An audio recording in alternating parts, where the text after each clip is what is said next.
అందరికీ నమస్కారం. సో ఈరోజు మనము స్ట్రోక్ పేషెంట్స్ మోస్ట్ కామన్గా అండ్ చాలా భయంకరంగా బాధపడేటువంటి ఒక విషయం గురించి తెలుసుకుందాము.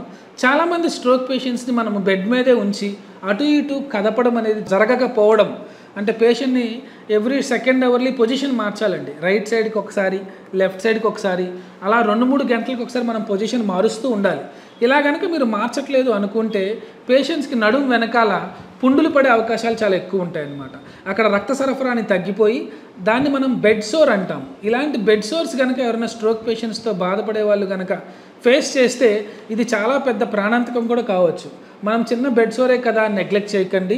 అక్కడ ఇన్ఫెక్షన్ చేరి, బ్యాక్టీరియా లాంటివి చేరి అక్కడున్న మజిల్ని, టిష్యూస్ని బాగా తినేసి రక్తంలో కలిసిపోయి ఆ ఇన్ఫెక్షన్ అనేది ప్రాణాంతకం అనే స్టేజ్కి వెళ్ళే అవకాశాలు ఉంటాయి.